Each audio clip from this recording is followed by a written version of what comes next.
Lo primero era dar las gracias a EPSIS, ¿no? A la Asociación Española de Psicología Sanitaria, por esta iniciativa. Pienso que es todo un reto el hecho de prácticamente cada semana, ¿no? Lanzar una charla de calidad, buscar a ponentes que puedan aportar no solamente conocimiento, sino experiencia y que puedan a aportar también mucha actualidad, ¿no? A propósito de trastornos, a propósito de dolencias, a propósito de problemática que estamos viviendo en el día a día.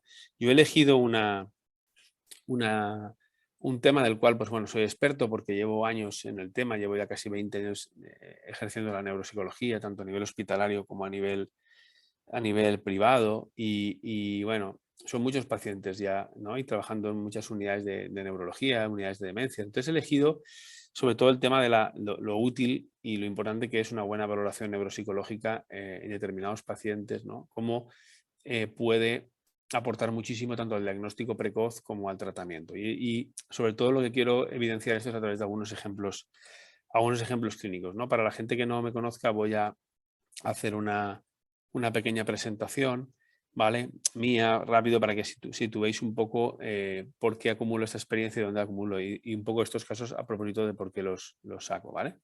Entonces, yo empecé mi andadura en el Hospital General, ¿vale? Y en concreto ya directamente como neuropsicólogo en la unidad de demencias, unidad de deterioro cognitivo del Hospital General de aquí de Valencia, que es un hospital pues, muy grande y que tiene muchos pacientes. Y ahí tuve la oportunidad de trabajar con muchos pacientes neurológicos adultos y poco a poco me fui metiendo también en digamos, en la unidad de neuropediatría y me enviaban, con el paso de los años me empezaron a enviar también pacientes pediátricos, ¿no? La edad pediátrica sabéis que va pues, de 0 a 16 años y a partir de 16 años pasan a la edad adulta que sería neurología. Y ahí pude ver muchos pacientes, ¿no? Trabajé codo a codo con neurólogos, con mucha neuroimagen, también con psiquiatras y eso pues, me dio evidentemente una visión muy neuropsicológica, muy neurocientífica de todas las patologías, ¿no? Sobre todo de tipo neurológico y neuropsiquiátrico. Luego tuve la oportunidad, como estaba contratado a tiempo parcial, tuve la oportunidad de trabajar en 2 años en una asociación que hoy en día está catalogada de centro de día específico de daño cerebral, donde acudían pues, adultos, también algunos adolescentes, pero sobre todo adultos con daño cerebral sobrevenido, que justo ayer fue el Día Internacional y Nacional del Daño Cerebral sobrevenido. Esto es ictus, traumatismos craneoencefálicos, tumores, inflamaciones cerebrales, ¿no? Gente que sufre un daño, está bien, y bueno, en apenas minutos, en apenas semanas sufre un daño cerebral y hay que rehabilitarlos, ¿no? Y aquí también, pues bueno, uno de los casos que propongo es de aquí y otros del hospital, ¿no? Luego, pues pude sacarme el doctorado en la Facultad de Psicología, de la cual soy ahora profesor asociado, y bueno, es la facultad aquí pública de Valencia. Y luego tuve también la oportunidad de ir trabajando a nivel privado en el Hospital Quirón con un grupo de neurólogos y con un grupo de neuroradiólogos que íbamos viendo pacientes de forma conjunta a nivel privado. También, puesto que estábamos cerca y hubo la oportunidad, colaboré también laboralmente con el hospital clínico y ahí, aquí tuvimos una unidad muy específica de pacientes, bueno, que eran pacientes muy especiales, porque eran pacientes neurológicos graves que debutaban de forma muy precoz. Aquí empezábamos a ver ELAs, esclerosis laterales amiotróficas, empezamos a ver Alzheimer muy precoces, gente con 45, 50 años con Alzheimer, Parkinson muy precoces, entonces había toda una intervención neuropsicológica muy específica y también con los familiares. Luego pude también trabajar en el ámbito de la discapacidad intelectual, ahora se llama IVAS, pero anteriormente se llamaba IVADIS, Instituto Valenciano de la Discapacidad, y trabajé con lo que llamamos trastorno general del desarrollo, ¿vale? Donde hay pluripatología, y pude también participar en talleres ocupacionales, centros ocupacionales y coordiné una parte también del envejecimiento de estos pacientes. Luego en el 9 de octubre también montamos una unidad de diagnóstico precoz que fue un poco pionera en toda España. Sobre todo montamos una unidad de neurociencias, ¿no? Que esto es un poco el preludio a lo que ahora ha sido el IBAN y desde ahí pues atendimos a pacientes en estadios muy precoces y el objetivo era hacer un diagnóstico muy precoz y un tratamiento muy precoz cuando se estaban iniciando los nuevos tratamientos biológicos que luego hablaremos. Luego he podido participar también en ensayos clínicos en la FE. Sabéis que la FE es un hospital de referencia aquí en la Comunidad Valenciana y también al ámbito nacional. Es un gran hospital por toda, no solamente por su dimensión, tamaño de mausoleo, sino también por todo lo que se genera de investigación. Y aquí he estado y sigo vinculado a proyectos de investigación y a ensayos clínicos. Ensayos clínicos son Bueno, son estudios donde se está probando nuevos fármacos para patologías, en este caso neurológicas, ¿no? Entonces llevamos ahora mismo, se están haciendo 3 ensayos clínicos en Alzheimer y 2 en Parkinson, una esclerosis múltiple, y lo que se está investigando es cuán eficaces determinadas moléculas para que luego se puedan disponer en el mercado para todo el mundo, ¿no? Y hemos de decir que en Alzheimer se acaba de aprobar un nuevo medicamento que es biológico. Biológico es porque es un inyectable, es un anticuerpo monoclonal, y esto va a traer beneficios importantes para la estabilización de la enfermedad o para que no progrese. ¿Vale? Si queréis más información, pues ya la iremos comentando. ¿Vale? Y hay un equipo del doctor Vaquero y un equipo de investigación bastante majo y bastante importante a nivel nacional. Y luego simplemente, pues desde ya los últimos 12 años he estado aquí en el IVAN, que es el Instituto Valenciano de Neurociencias, pues atendiendo un montón de pacientes como los ejemplos que vamos a poner, ¿vale?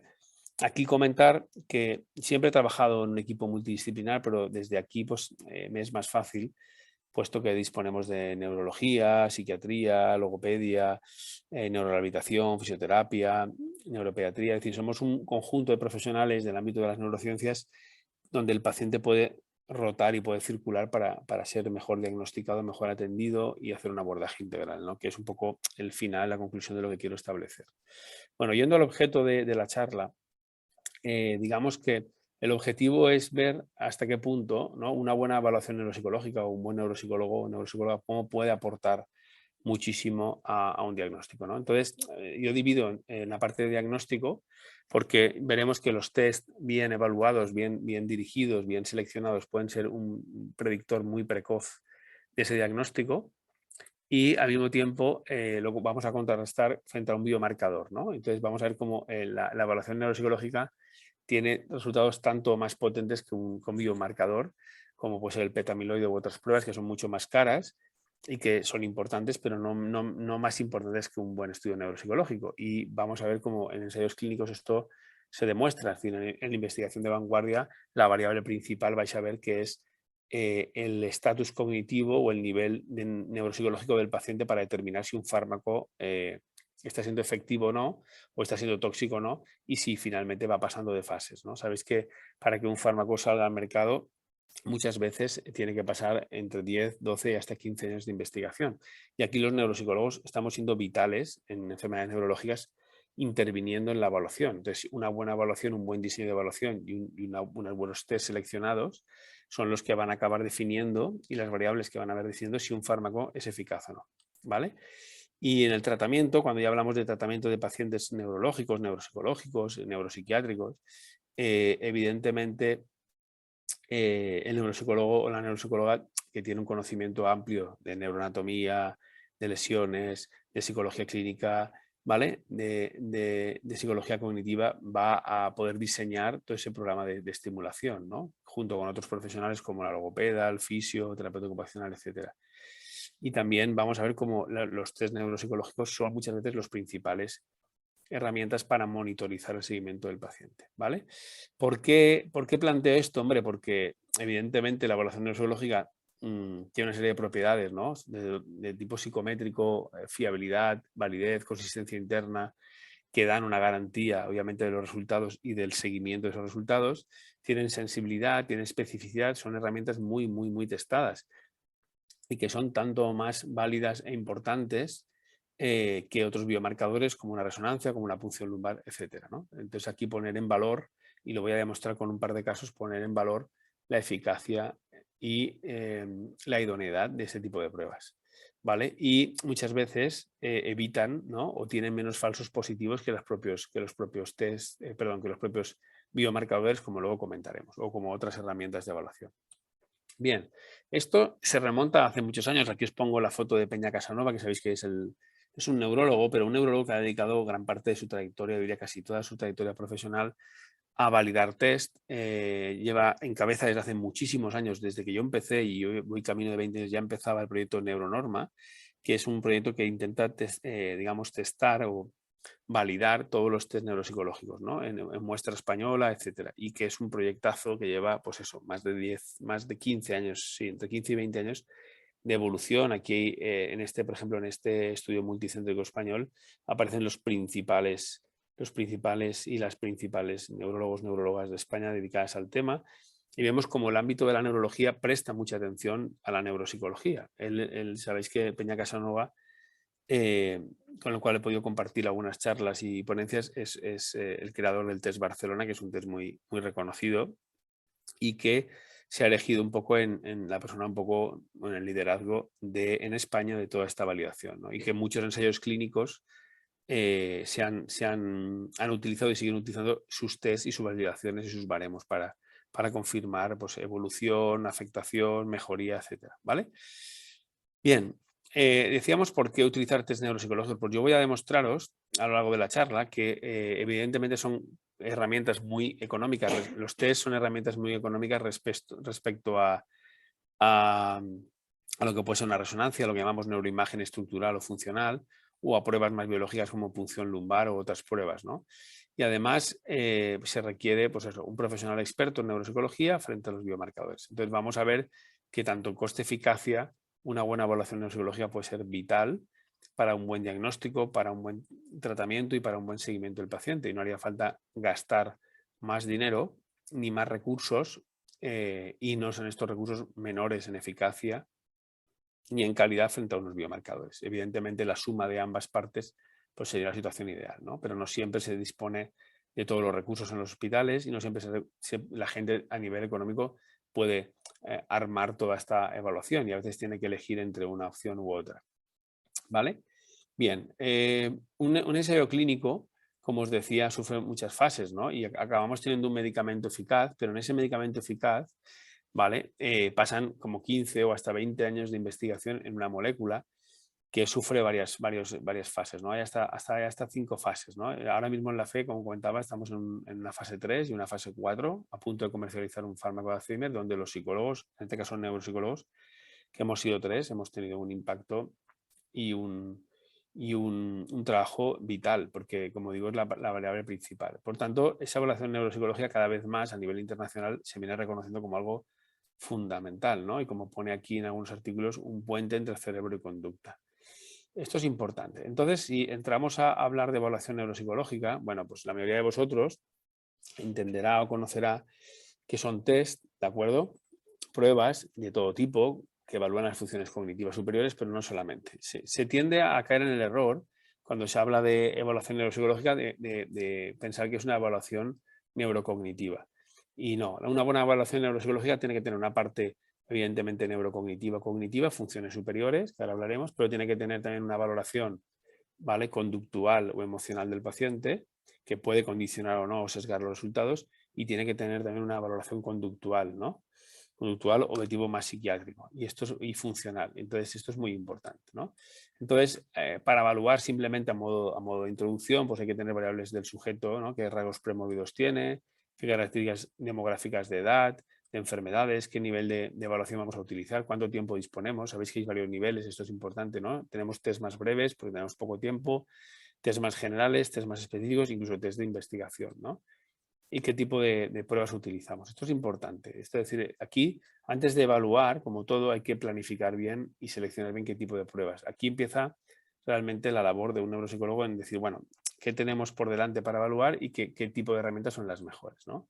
Bueno, esto sería como la escalera o los niveles de evaluación que nos encontramos, ¿no? Hay un nivel básico, que sería pues más en atención primaria y en centros de especialidades, ¿no? Los médicos de familia que tienen muy poco tiempo o los neurólogos o psiquiatras que disponen de 15, 20 minutos en la seguridad social, pues, o en la consulta, pues utilizarían unos test básicos que llamamos de screening. Si disponemos de más tiempo, en torno a media hora, una hora, podemos utilizar test más generales y evidentemente los neuropsicólogos nos dedicamos a pasar pruebas muy, muy específicas, incluso a colaborar en investigación, ¿no? Como hemos dicho. Entonces, digamos que tenemos protocolos donde hay test específicos, baterías flexibles, subtest, test orientados a funciones cognitivas, test experimentales, tenemos muchos tipos de herramientas, ¿no? Lo más importante, como digo aquí en toda evaluación neuropsicológica, es hacer una buena anamnesis. Esto es vital para cualquier tipo de paciente, tanto en clínica como en neuropsicología. Si no hacemos una buena cimentación, si no hacemos una buena recogida de información, una buena anamnesis, no tiene que ser muy larga necesariamente la análisis, lo que tiene que ser es muy dirigida y saber qué variables son importantes, ¿no? Y preguntar y objetivar rasgos importantes. Para aquí a veces nos tenemos que apoyar en la familia. Si trabajamos con niños y trabajamos con adultos, es muy importante la familia, porque el paciente a veces pues, sesga, distorsiona o tiene una alteración o directamente no nos puede informar correctamente, ¿no? Entonces, buena anamnesis, ¿vale? Y como digo aquí, la valoración tiene que ser tridimensional. Valoración conductual, sobre todo a través de un informador fiable que suele ser la familia, la valoración cognitiva, que sería directamente con el paciente, y una valoración funcional. Cuánta autonomía, cuánta dependencia tiene el paciente en variables funcionales, cuánta dependencia o independencia puede hacer, es decir, cuánta afectación funcional tiene su trastorno, su problema, ¿vale? Nosotros, evidentemente, no podemos hablar de las tres hoy, vamos a hablar fundamentalmente de la evaluación cognitiva, porque tenemos que seleccionar para una hora que tenemos, pero habría que valorar las tres, ¿vale? Aquí tenéis un ejemplo, este no es una análisis mía, yo tengo una un poco más simplificada, depende del tipo de pacientes, digamos, con el paso de los años yo me he ido protocolizando por cada paciente, tanto neurológico como clínico, como neuropsiquiátrico, ¿vale? Me he ido diseñando mis anamnesis, mis entrevistas semi-estructuradas y también voy improvisando en consulta en función del caso. Pero aquí tendréis una imagen de lo que sería una anamnesis que recogería un poco todo, ¿no? Desde el nivel de estudios, la profesión, antecedentes familiares, tipo de vivienda, déficits sensoriales importantes si tiene problemas visuales, problemas auditivos, ¿vale? ¿Qué nivel de dependencia tiene, antecedentes familiares, personales, neurológicos, ¿vale? Si hay pruebas de imagen, dominancia manual, ¿vale? Si tiene otras pruebas como el ecodoppler, SPED, PET, electros, es decir, ¿vale? Aquí de alguna manera nos obligaría a revisarlo todo, ¿no? Si tiene lateralidad, si no, si ha tomado algún tipo de fármaco, qué tipo de fármaco, cuánto tiempo, en fin, ¿vale? Esto sería fundamental antes de empezar, lógicamente, a seleccionar los test. De hecho, una buena anamnesis te va a marcar qué tipo de test elegirías y te va a ir marcando y seleccionar esto. Un buen neuropsicólogo o neuropsicóloga no es una persona que pasa pruebas, es una persona que decide con un criterio qué tipo de pruebas pasa y por qué las pasa. Y luego que las sabe interpretar y las sabe correlacionar con el resto de, de variables más de tipo médico o neurobiológico, ¿vale?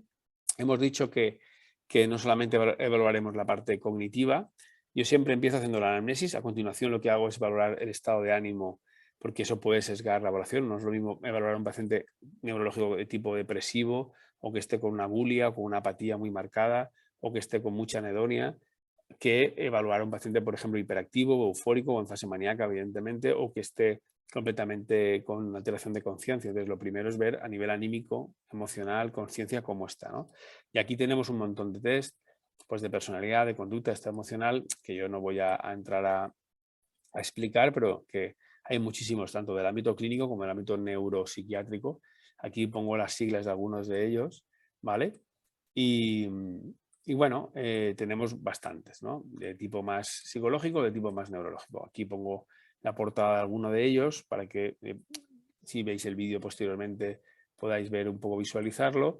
Y especialmente dentro del ámbito de neurología hay uno que se llama el inventario NPI, inventario neuropsiquiátrico. Esta es la versión abreviada, pero hay una mucho más extensa que mide toda la parte de conducta, de trastornos psiquiátricos, etcétera, ¿no? Trastornos de conducta.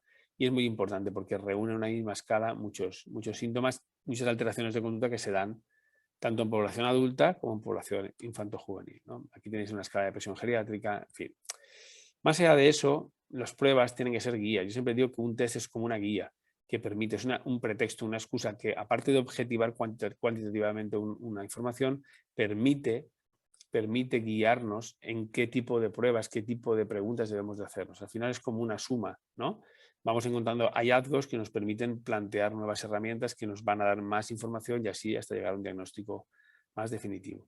Es importante que mientras estamos evaluando no solamente pasemos la prueba en sí, sino que seamos muy observadores, que miremos el grado de, lo que llamo yo las 5 Cs, ¿no? El grado de colaboración del paciente, la capacidad del relato, el comportamiento, la conciencia de enfermedad y, por tanto, también la comunicación no verbal durante esa evaluación. Eso da tanta información como cualquier test o cualquier de los mejores test que pasemos. Entonces, somos clínicos, somos observadores, somos analistas y esto no lo podemos perder de vista. Las pruebas nos van a dar información, pero nosotros tenemos que tener un ojo clínico entrenado para ir recabando información también cualitativa, que es tanto más importante que la cuantitativa y que la suma de ambas nos dará mucha visión del caso, ¿vale? Cuando tenemos que tomar decisiones sobre qué pruebas incluimos o no incluimos, pues la capacidad sensorial del paciente es importante. Si no escucha bien, habrá que ver qué pruebas se pasan o no se pasan. Si no ve bien, habrá que ver, ¿vale? El nivel educativo, el background sociocultural. Hay pruebas que se pasan y son válidas para analfabetos y otras pruebas que no pueden pasarlas porque si la persona tiene muy bajo nivel cultural o educativo no se podrían pasar, ¿vale? qué tipo de enfermedad, qué datos hay en la entrevista, gravedad de los déficits, rendimiento que vamos observando, la edad. La edad no debería ser un condicionante, pero tenemos que tenerlo en cuenta, ¿vale? Y luego, ¿cuánto dura, no? Pues la duración pues dependerá también del cansancio, ¿vale? De las alteraciones que tenga, de la velocidad de procesamiento. Una prueba puede hacerse muy lenta si el paciente está muy lento o si tiene límite de tiempo. Bueno, todo esto son variables, el tiempo, el estado emocional, que tenemos que tener en cuenta antes de valorar, porque muchas veces ya pervertiríamos o sesgaríamos la evaluación porque no aplicaríamos una buena toma de decisiones, porque no tendríamos en cuenta estas variables, ¿vale? Entonces, la edad nunca debe ser determinante y el tiempo no debe ser determinante, pero sabemos que el tiempo es oro, ¿no? Entonces, yo tengo una máxima que digo siempre, que explico a los estudiantes y a la gente que viene a hacer prácticas, que nunca una prueba de más por redundante, es decir, no hay que pasar una prueba por tener más seguridad, no hay que pasar una prueba de más por pasarla, ni tampoco pasar ninguna de menos si tenemos falta de información. Entonces hay que hacer la evaluación ajustada a las necesidades. ¿Vale? Y no siempre es el mejor momento para evaluar. Hay veces que el paciente está muy nervioso o hay que reevaluarlo otro día porque no es lo más conveniente. Y luego, pues bueno, hay que elegir muy bien las pruebas, ¿no? Hay que ver si las pruebas evidentemente tienen unos baremos que están adaptados a muestra española, si están correctamente validadas, si tienen buena consistencia interna. Esto es importante y para eso hay que conocer todo el arsenal de pruebas que tenemos, tanto en psicología clínica como en neuropsicología, ¿vale? Y por tanto hay que ir siempre a las fuentes originales y tener muy claro qué miden, hasta dónde miden, qué adaptación transcultural podemos hacer, etc. ¿De acuerdo? Bien, hay tópicos en neuropsicología, ¿no? La evaluación es muy larga, esta prueba es demasiado difícil, yo tampoco lo sabría, una persona mayor no puede, en fin. Luego, muy importante es que en errores que se suele cometer la gente joven cuando empieza a hacer la evaluación, en intentar hacer de cortes prefrontal, ¿no? No podemos ayudar en las pruebas, hay que ser riguroso y flexible. Ahora explicaré esto, ¿no? Pero no podemos, hay que dar la información justa, hay que ser muy categóricos, muy objetivos porque estamos midiendo. Podemos hacer algún tipo de facilitación o animar al paciente a que la prueba la haga mejor, pero no podemos contestar por él o no podemos, digamos, facilitar la evaluación porque sesgaríamos esto. Esto que parece algo muy fácil de entender, son errores típicos que cae el psicólogo, digamos, joven o inexperto, ¿vale? Entonces yo siempre digo también otra máxima, que hay que ser riguroso con las pruebas y al mismo tiempo tener flexibilidad y dinamismo en la toma de decisiones. Si vemos que una prueba no la puede superar, pues tenemos que bajar el nivel y pasar a otra prueba quizá más asequible y ir tomando decisiones sobre la marcha, ¿no? Y desde luego es importante en pacientes de este tipo, que ahora veremos, tomar un seguimiento de cada 3 meses, 6 meses, 9 meses. De todas estas pruebas, que sería otra charla también para hacer y que la propongo a EPSIS que puede planteárselo, igual hay algún compañero o compañera que la ha hecho, es también, muchas de estas pruebas luego se utilizan permanentemente en lo que se llaman análisis periciales, para incapacidades, para minusvalías, para alteraciones, para reclamar indemnizaciones, etcétera, etcétera, etcétera. Entonces estas pruebas, como veremos, son fuente luego de información pericial y cada vez más, como sabéis, la psicología está interviniendo más a nivel judicial y se están teniendo en cuenta más veces los informes neuropsicológicos o neuropericiales, que son claves para conseguir, pues eso, defender los derechos de los pacientes, indemnizaciones importantes, y a veces la gente se juega mucho dinero con nuestra buena profesionalidad y nuestra buena capacidad de evaluación. Podemos armar informes muy importantes que defiendan y que reconozcan las secuelas de trastornos, de lesiones, etcétera, que eso en definitiva van a ser recursos económicos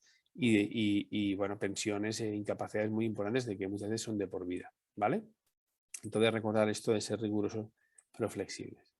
Bueno, una vez tenemos claro esto, pues hay que elegir pruebas y tenemos dos opciones. O la elegimos por funciones, por capacidades cognitivas, o la elegimos por protocolos.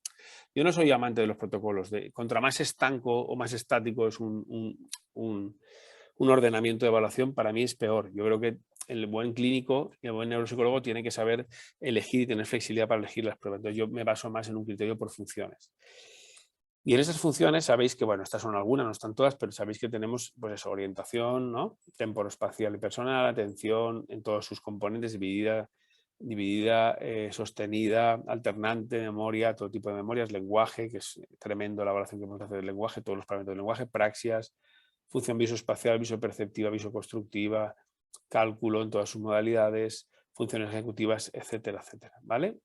Al final, como veis, todo este proceso previo, y vamos ahora a ver los casos de ejemplo, es un proceso complejo en el cual desde la entrevista, pasando por los test, la selección, los resultados y cómo vamos con un dinamismo permanente, vamos administrando todo esto, ¿de acuerdo? Entonces es muy importante que tengamos todo esto en cuenta.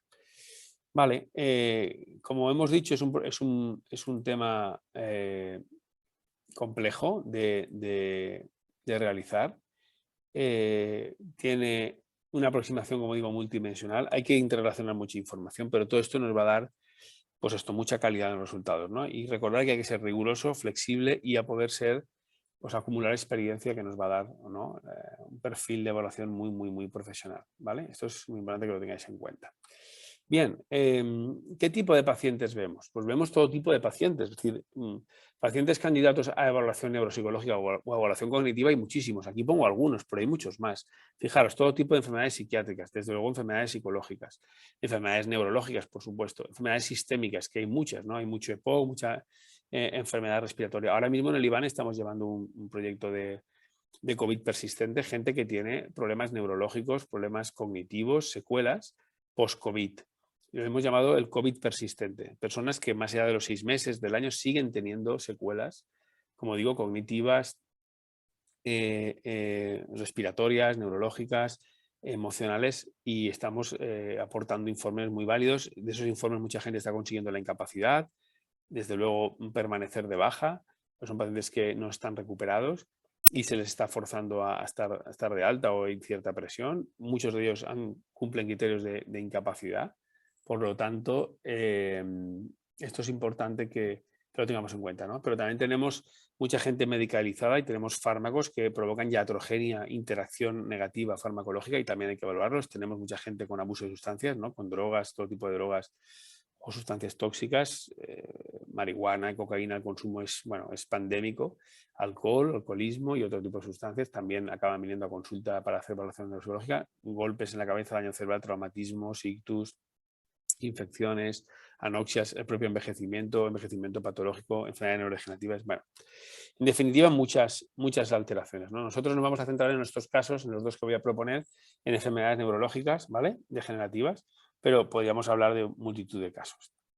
Volvemos un poco a la escala esta de evaluación y vemos que hay un nivel básico que voy a comentar brevemente. Ya en el 2001 nos explicaban los expertos que, bueno, que era importante seleccionar buenos test de cribado. Cuando tienes poquito tiempo es importante. Y entonces aquí yo, mis inicios, cuando empezábamos a ir a los centros de primaria y a los centros especiales desde unidades específicas como estaba yo de neuropsicología, hacíamos propuestas para que en 13 minutos o en 7 minutos, fijaros con tan poco tiempo, cómo podemos hacer ya una preevaluación importante. Entonces, la propuesta B iba más enfocada a primaria, ¿vale? Con un test breve cognitivo, una escala de depresión geriátrica y una escala global, complementando con el test del informador de la familia y una propuesta un poco más amplia de 13 minutos, fijaros qué poco tiempo, ¿no? Para los psicólogos siempre disponemos de más, pero en medicina el tiempo es oro y con 13-15 minutos teníamos una evaluación un poco más, ¿no? Que era el test Mini-Mental, Hamilton y GDS. Esto era como funcionábamos hace prácticamente 20 años. Luego vinieron propuestas un poco más específicas, que teníamos 10 minutos, 20 minutos, con más testes más específicos y más sensibles, sobre todo para centros de especialidades, para que los neurólogos, los psiquiatras, en esos 15-20 minutos que a veces tienen por sesión o media hora, pues hicieran una valoración neuropsicológica, bueno, básica, pero lo más fiable posible. ¿Vale?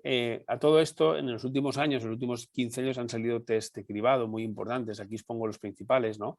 A ese famoso Mini-Mental que todo el mundo conoceréis, pues le vino por detrás un test que se llama MoCA, que es el Montreal Cognitive Assessment, que es un test de evaluación cognitiva que mejoraba el Mini-Mental. No tuvo mucho impacto, pero se utiliza bastante.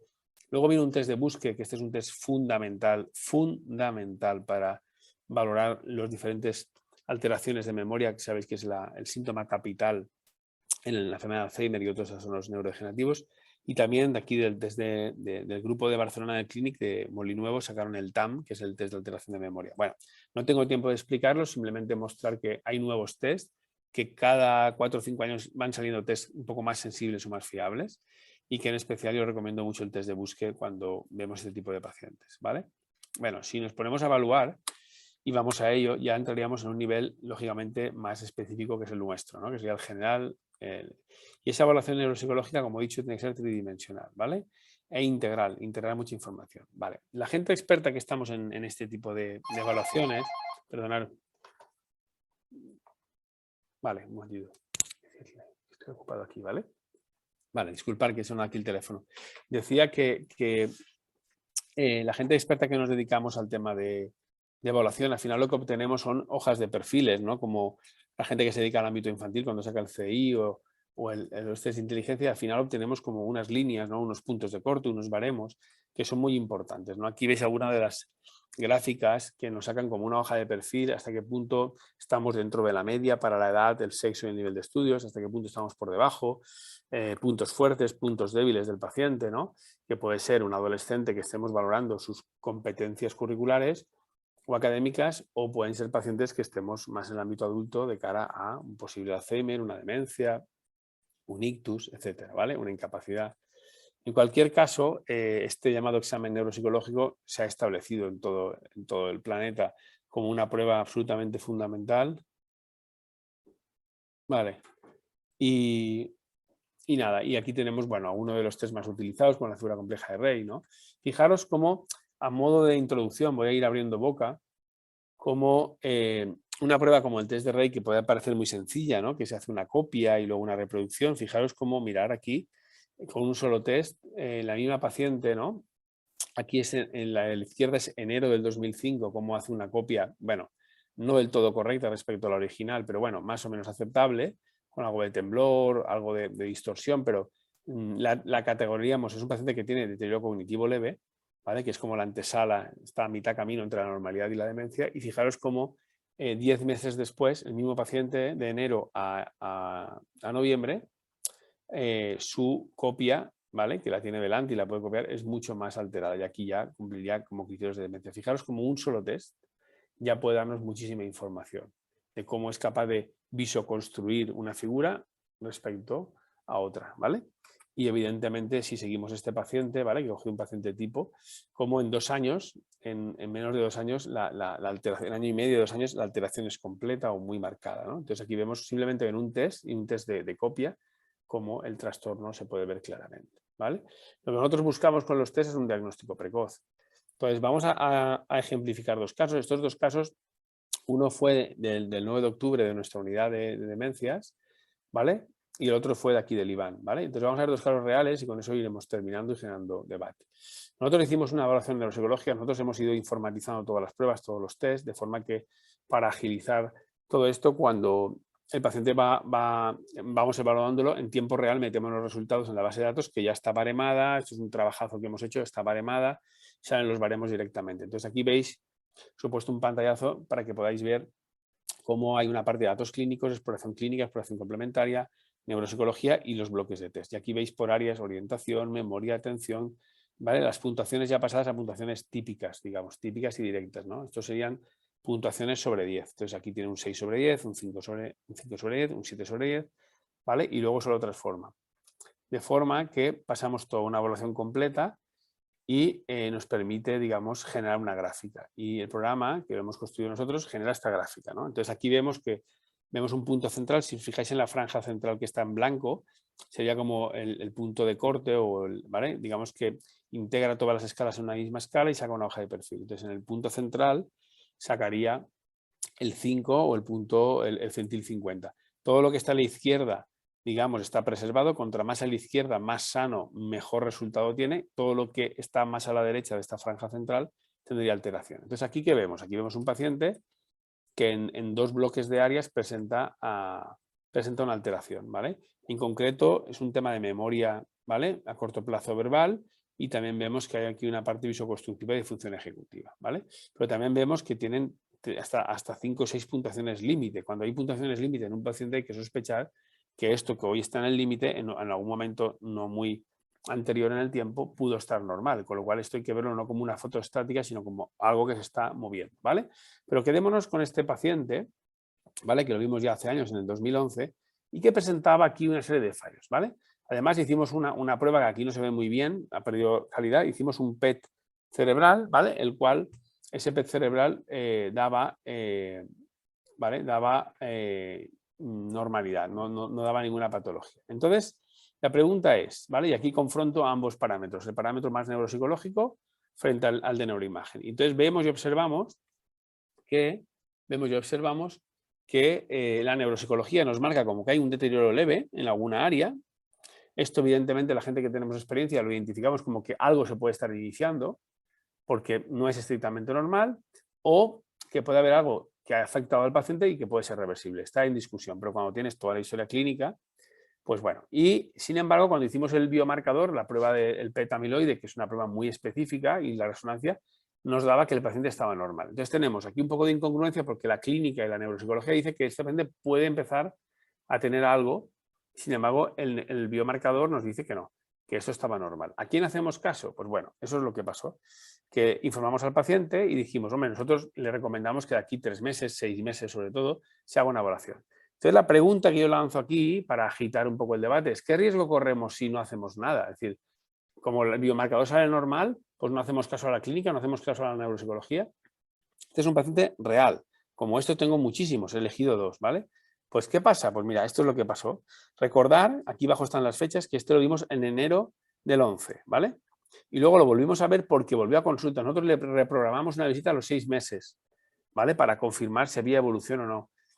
Y el paciente no quiso venir y la familia ya año y medio después, si os fijáis aquí, ya en junio del 12, año y medio después, vuelve a consulta. La línea azul es la segunda evaluación. Si os fijáis, sistemáticamente todo había empeorado, todo se había como corrido a la derecha las puntuaciones y todo estaba peor. Y ahora aquí sí, año y medio después, nadie podía discutir, neuropsicológicamente hablando, que el paciente tenía un deterioro significativo. Claro, la pregunta es, ¿qué pasa? ¿Hace un año y medio no habían problemas? Sí, claro que habían problemas, eran muy leves. La prueba del biomarcador dio negativo, pero el paciente ya tenía un problema. A la vista está que en año y medio evolucionó muchísimo. Claro, ¿qué pasa? Este año y medio no se trató farmacológicamente, no hizo estimulación cognitiva, no se orientó a la familia porque el paciente no quiso exponerse y la familia aceptó esto. Claro, cuando empezaron a ver que empezaba a empeorar y empeoró significativamente, entonces nos lo trajeron. Conclusión y sorpresa, que este paciente pudo ser tratado con anterioridad, pudo hacerse un buen trabajo, incluso pudo haber cierto grado de reversibilidad o de estabilidad y no se hizo. Y ese es un caso pues que evidentemente evolucionó de una forma rápida. Aquí le pusimos tratamiento, pero ya llegábamos un poquito tarde, ¿vale? Entonces, ¿qué podemos hacer? Pues hombre, lo que podemos hacer, evidentemente, mientras llega una vacuna, que esto está lejos de conseguirse, que frene o cure la enfermedad de Alzheimer o del Parkinson o otras enfermedades que son muy, muy incapacitantes, mientras esto pasa, pues habrá que hacer un diagnóstico precoz. Porque realmente, fijaros, esto es un pantallazo que saqué de la televisión para que, ¿vale? Estos datos son más científicos. Fijaros que en 2014 estoy documentando, el 80% de las personas que tienen Alzheimer, que ya tenían Alzheimer leve, no lo saben, no lo sabían, están por diagnosticar. Entonces, ¿qué estaba pasando en la década de los años 2000, del 2000 al 2010? Que estábamos diagnosticando, pero un poco tarde. Ahora, con toda esta información, con toda esta sensibilidad, estamos a partir del 2010, 2011, 2012, que tenemos biomarcadores más potentes, que tenemos pruebas neuropsicológicas más específicas, que sabemos más sobre la enfermedad, estamos diagnosticando mucho más, mucho antes. Y eso hace que se estabilice mucho la enfermedad. Además, ahora, como decía, empezamos a tener tratamientos biológicos, con lo cual aún podemos conseguir más estabilización de la enfermedad. Pero sin una buena evaluación neuropsicológica, esto no se producirá. Incluso, aunque tenemos tratamiento, ya los propios neurólogos y las propias, digamos, estamentos ya médicos y sanitarios ya establecen como la estimulación cognitiva como algo vital, como un tratamiento vital y de primera línea, hasta el punto de que ya hace años, fijaros que esta guía es del 2009, ya en el año 2009 la Sociedad Española de Neurología en una de sus guías establece como la necesidad de los tratamientos no farmacológicos, que somos nosotros los psicólogos y neuropsicólogos quienes hace más de 13 años se estableció esto en una guía oficial. Por tanto, ya entramos en una espiral de realmente evaluación, intervención, reevaluación, ¿vale? Luego hay tratamientos, evidentemente no farmacológicos, que hay muchos, ¿no? Aquí yo he puesto tres niveles, ¿no? Afectación leve, afectación moderada, afectación avanzada, y vemos que sobre todo lo ideal sería poder intervenir con el paciente en una fase muy leve, muy incipiente, y lo ideal sería aplicarle más que un tratamiento u otro, aplicarle un programa integral, que es lo que hacemos aquí en el IBAN, ¿no? Aplicar un programa integral donde interviene la logopeda, el fisio, la estimulación cognitiva, los psicólogos, terapeuta ocupacional, y con todo eso el paciente se mantiene muy estable, ¿no? Incluso mejora su estadio inicial y se estabiliza muy rápido porque entre el tratamiento farmacológico y toda la intervención, ¿vale? Y esto sí tiene que ser continuada, ¿vale? Entonces es importante. Y eso es lo que yo vengo desarrollando desde hace años con mis compañeros y hemos visto muchos pacientes estabilizarse y tener muy buena calidad de vida, a pesar de tener un trastorno neurodegenerativo. No se trata de a personas mayores o afectadas ponerlas a sobreestimularlas, se trata de saber qué funciona para qué tipo de pacientes en cada estadio y en cada fase, ¿vale? Y la biografía en los últimos 20 años ha sido, digamos, desbordante y apabullante, como la estimulación cognitiva en el caso del envejecimiento, la demencia o el daño cerebral es absolutamente vital. ¿Y quién coordina esta rehabilitación? Pues la está coordinando normalmente la gente desde la neuropsicología, ¿no? ¿Y quién plantea un buen programa de neurorehabilitación? El neuropsicólogo, normalmente la neuropsicóloga, ¿no? Junto con fisios, logopedias, etcétera, ¿no? Pero suele ser el coordinador o coordinadora de este tipo de... Aquí tenéis muchos artículos, podría inundaros la presentación, he puesto algunos de los últimos años, pero cada vez es más apabullante como el primer tratamiento, incluso el tratamiento más efectivo por encima de los fármacos, o al igual que los fármacos, es la estimulación cognitiva, ¿vale? De hecho, mi tesis doctoral, mi tesina y luego mi tesis doctoral fue sobre esto, o sea que sé bien lo que digo porque me tiré 5 años con una investigación en la cual atendíamos a pacientes con Alzheimer en estadio leve y hicimos una publicación en Neurology, ¿vale? Que es una revista de alto impacto y que fue un estudio multicéntrico y, digamos, evidenciamos los beneficios de la estimulación cognitivo-motora en pacientes con deterioro cognitivo leve y Alzheimer, ¿no? Y esto fue un artículo bastante potente, que fue uno de los trabajos un poco de mi tesis, ¿vale? Entonces, vamos a ver otro caso ahora. A propósito, hemos visto uno de cara al diagnóstico y ahora vamos a ver otro respecto al tratamiento. Ya terminamos.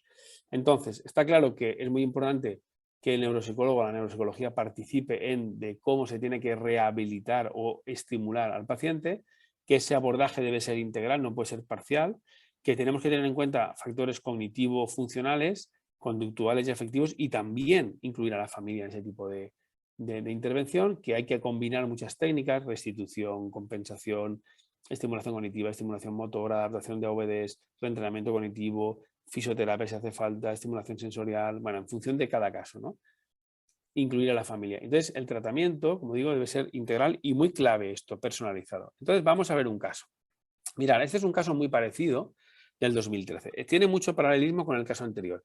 Es un paciente, en este caso era una paciente, ¿vale? De 65 años de edad, 65, 67, creo que tiene entre 65 y 66, cuando la vimos por primera vez, y que tiene un perfil que llamamos deterioro cognitivo leve. Es decir, hay funciones que están normales, funciones que están un poco en el límite de la significación de la normalidad, y unas funciones, ¿vale?, que están como la atención sostenida, la memoria verbal, como la memoria visual, como las praxias visoconstructivas y como algunas funciones ejecutivas que están levemente afectadas para su edad, sexo y nivel de estudios. Entonces, esto es un paciente que catalogaríamos de deterioro cognitivo leve. ¿Vale? Deterioro cognitivo leve. Vale, entonces es un paciente que esperamos a que evolucione más, intervenimos, no intervenimos. Vale, el PET en este caso dio positivo de afectación de Alzheimer. Entonces, este era un paciente que era un Alzheimer incipiente. Era una paciente que estaba muy bien todavía, mantenía un buen estatus, pero ya empezaba con los primeros fallos cognitivos. Y aquí el PET sí que fue sensible y nos dio significación de afectación, ¿vale? Bien, entonces, ¿qué hicimos con este paciente? Con esta paciente, pues bueno, preparamos un programa de 3 días, 3 días, 2-3 tardes trabajamos en consulta aquí, 2-3 horas, o sea, unas 6-7 horas semanales, y le mandábamos ejercicios para casa. Aquí veis un poco el programa que utilizamos en ese momento, ahora ya manejamos uno más moderno, más actualizado, que era el Smart Brain. Y con ese programa podíamos elegir los ejercicios, elaborar plantillas, elegir el nivel de dificultad de las tareas, las repeticiones, etcétera, ¿no? Cuánto tiempo la exponíamos, el nivel de dificultad, etcétera, etcétera, etcétera, ¿vale? Con lo cual, esto permitía monitorizar muy bien al paciente, ¿vale? Cuánto tiempo le exponíamos, cuánto tiempo trabajaba en casa, cuánto tiempo trabajaba aquí, bueno. Entonces, hicimos aquí veis un ejercicio, por ejemplo, de función ejecutiva, que es cómo ordenar los pasos que tiene que tener una secuencia, que no es tan fácil en este caso, para organizar lo que serían los pasos, ¿no? Secuenciales de ingresar dinero en el banco o sacar dinero del banco, ¿vale? Y una vez tenemos todos los resultados, podríamos hacer, ¿no? Ver la gráfica y exportar los datos a una Excel y de ahí veíamos un poco los tiempos de reacción, la eficacia y de ahí pues podíamos hacer una gráfica, ¿no? Y ver el progreso. Bueno, ¿qué pasó con esta paciente? Con esta paciente lo que pasó es lo siguiente. Fijaros, la línea roja era la primera que teníamos. Y si os fijáis aquí, en apenas 7 meses, de marzo del 13 a octubre del 13, en 7 meses, conseguimos que esta paciente de ese llamado deterioro cognitivo leve revirtiera, mejorara mucho. Entonces la pregunta es, a ver si esta mujer no tenía Alzheimer, porque como mejoró, no, esta mujer mejoró porque la pillamos en un punto donde su cerebro todavía tenía plasticidad y donde todavía podía beneficiarse, ¿vale? Aquí no le pusimos tratamiento inicialmente, fue todo estimulación cognitiva, tratamiento farmacológico y la mujer en 6 meses, implicándose mucho la familia, mejoró sus resultados de forma significativa. ¿Y por qué los mejoró? Porque fue una intervención muy dirigida y porque fue una intervención muy precozmente establecida, ¿vale? Entonces esto es un caso pues de éxito, ¿no? ¿Vale? ¿Y qué vimos? Que en todas las alteraciones que tenía mejoró, en todas las áreas, incluso en las que tenía afectas. ¿Y qué pasó? Que hicimos el PET de control, a los 6 meses, 7 meses en este caso, hicimos el PET de control y también en el PET se veía un mayor metabolismo cerebral. Sabéis que a más actividad cerebral, a mayor metabolismo cerebral, mejor comunicación neural, mejor actividad neural. A menos metabolismo, peor. Entonces, comparando el primer PET con el segundo, aquí, ¿vale? Veíamos que había una mejora a nivel de conexiones y a nivel de metabolismo cerebral. Con lo cual, ¿vale? Fue un caso realmente muy chulo y muy interesante. He de decir que esta mujer, con el paso del tiempo, fue poco a poco evolucionando, pero mucho más lento, con mucha mejor calidad de vida y desarrolló una enfermedad de Alzheimer, pero mucho más tenue, mucho más suave, con mucha calidad de vida. De hecho, esta mujer todavía está viva y ahora está en un estadio mucho más avanzado, pero ha tenido muy buena calidad de vida, tanto ella como su familia. Bueno, entonces, ¿cómo veo yo el presente futuro, ¿no? Respecto a este dilema que he planteado aquí en esta charla? Pues bueno, que tenemos cada vez tecnología más puntera, tenemos ahora técnicas de neuroestimulación, neuroevaluación muy importantes, que podemos hacer mappings cerebrales, que aquí en el IVA nos estamos haciendo, podemos sacar la parte, cómo está la actividad eléctrica del cerebro, cómo está la parte estructural, cómo está la parte funcional, cómo está la parte metabólica y en una sola prueba podemos medir absolutamente prácticamente cómo anda el cerebro. Cada vez más se ha ido en los últimos años favoreciendo más la investigación y aportando más dinero, ¿no? El propio Obama dio 1.000 millones de euros de dólares para investigar todo esto, que se llama el programa BRAIN, ¿vale? Y aquí también en España se hizo un esfuerzo importante. Cada vez más conocemos factores de plasticidad cerebral, tanto en niños con discapacidad, en pacientes neuropsiquiátricos, tanto en adultos, infantil, infanto-juvenil. Vemos que esta estimulación, tanto la estimulación transcraneal como la estimulación eléctrica por corriente continua, está dando muy buenos resultados sin tener efectos secundarios, muy buenos resultados a pacientes que no mejoran con los fármacos y que la estimulación clásica les cuesta o que no se adhieren bien, ¿vale? Y vemos también que técnicas como el neurofeedback, el biofeedback y otras técnicas están resultando muy útiles a nivel de estimulación cerebral, hasta el punto de que ya empiezan a haber una serie de acreditaciones donde el neuropsicólogo, el neurofisiólogo, expertos previa acreditación puede intervenir y aplicar estas neuroterapias. Fijaros en la cantidad de trastornos y de patologías que ya puede, ya se debe intervenir. Todo esto ya tiene indicación clínica. Hemos pasado de la investigación a la clínica. Ahora, hoy en día ya podemos aplicar esto con garantías, con legalidad a muchos pacientes, ¿no? Ahí veis daño cerebral, autismo, ataques de pánico, dolor crónico, fibromialgia, migrañas crónicas, adicciones, trastornos graves de ansiedad, insomnio. Insisto que es sobre todo para pacientes que no responden a tratamientos, digamos, más clásicos o más estándar, como puede ser la psicoterapia, como puede ser la estimulación cognitiva, ¿no? Es un complemento, es un tratamiento coadyuvante a los tratamientos más clásicos, ¿vale? Y esto cada vez más está extendido. Empiezan a haber publicaciones muy importantes que eran muy incipientes hace 10 años, pero ahora están todas las revistas llenas, ¿no? Incluso en el ámbito de la educación ya se empieza, sobre todo para los llamados pacientes de TDAH, que sabéis que es un cajón desastre y que hay muchos pacientes ahí con el llamado TDAH, déficit de atención y hiperactividad, ya empiezan a haber mecanismos y programas como en realidad virtual y con mecanismos que, digamos, evalúan en la propia aula este déficit de atención y tenemos cada vez más personalización, ¿vale? Por terminar, yo planteo que el abordaje, como hemos visto, de pacientes siempre que podamos, tiene que ser integral. Evidentemente hay que atender factores como conducta, comportamiento, estado de ánimo, factores cognitivos, evidentemente, factores desde el punto de vista funcional, pero también hay que ver en qué entorno se mueve, hay que ver qué tipo de actividades sociales tiene y hay que ver también, importantísimo, la familia, cómo la integramos y qué nivel de autonomía o independencia tiene. ¿Vale? Y cogiendo el paradigma del tratamiento sobre el Alzheimer, pues la idea no es intervenir cuando un paciente ya tiene Alzheimer, sino el objetivo es intervenir cuando un paciente está empezando a tener fallos. Es ahí donde tenemos mucha probabilidad de frenar y de parar el curso de la enfermedad. Si los cogemos tardes, los evaluamos tarde, los tratamos tarde, pues haremos un efecto más paliativo. Si los cogemos en primera línea, a principio de, ¿vale?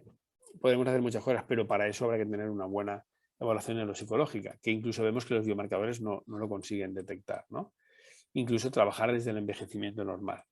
Bien, yo veo la situación en la enfermedad de Alzheimer o en otras patologías, ¿vale? Esto vale para Alzheimer, pero vale para otras patologías, que hay que ir un poco al origen de la causa, que todavía no está tan claro. Fundamentalmente hacer un diagnóstico precoz, utilizar nuevos test que son más sensibles y que miden mejor, combinarlo con biomarcadores, aunque hemos visto que en el balance nuestra capacidad neuropsicológica puede ser tan válida o más que esos biomarcadores, que hay que seguir haciendo nueva investigación y que cada vez más tenemos que exigirnos hacer un tratamiento personalizado en centros de estimulación, en centros de referencia en ese sentido, ¿no? Nosotros, por ejemplo, tenemos jornadas de ITM, que es la Inspección Técnica de la Memoria, a partir de los 55 años, hacemos jornadas de puertas abiertas, donde ofrecemos esta evaluación gratuita y muchos de ellos, hasta un 20%, o sea, 2 de cada 10, vemos que tienen patología que hay que continuar explorando y hay que ampliar pruebas y que suponen un diagnóstico precoz. Pero tenemos que hacer todos un esfuerzo a nivel de sociedad y a nivel de conocimiento, ¿vale? Por último, termino con esta foto, que es el día esta foto me gusta mucho, me pone muy, muy sensible porque es una foto que es un minuto de silencio del día que se produjo el accidente del metro de Jesús, que murieron muchas personas. Es el accidente de metro más tremendo que ha tenido, ¿no? Y que más muertos produjo en España, y que a mí me pilló en el Hospital General, hospital que fue un poco el centro neurálgico de atención a los pacientes, y que me tiré más 36 horas trabajando, atendiendo. Pues se hizo una atención de psicoemergencias y nos tiramos un día y medio atendiendo a los familiares que venían, depósito de cadáveres. Bueno, fue una experiencia tremenda. Ya digo, 36 horas sin parar de trabajar, porque yo estaba allí por la mañana y esto pasó a mitad mañana y yo empecé a intervenir ya de urgencia por la tarde y estuvimos casi un día entero sin parar. Así es que nada, espero que os haya podido abrir una ventana, de alguna manera demostrar lo importante que es formarse bien a nivel de neuropsicología y elegir bien buenas pruebas, tener conocimiento sobre las pruebas, realmente trabajar en equipo. Esto es fundamental, ¿no? Nosotros los psicólogos somos una pieza importante de esto. Cómo la neuropsicología puede aportar mucho en evaluación, diagnóstico precoz y también en tratamiento y monitorizar todo eso. Y importante de trabajar en conjunto y crear un equipo de trabajo, ¿no? Que dará una respuesta mucho más amplia a pacientes y a familiares. ¿Vale? Nada más, hay que ponerle mucho corazón a esto, hay que ponerle muchas ganas. Yo diría incluso es exigible tener vocación, porque si no, no daremos lo mejor de nosotros mismos, y si conseguís, como es mi caso, aunar vuestra vocación con vuestro trabajo, pues evidentemente será un placer, ¿no? Dedicarnos a esta profesión. Y nada más, simplemente espero que os haya podido gustar, y si tenéis alguna pregunta, alguna duda, ahora creo que nos dejan unos minutitos de preguntar. Un saludo y gracias por vuestra atención.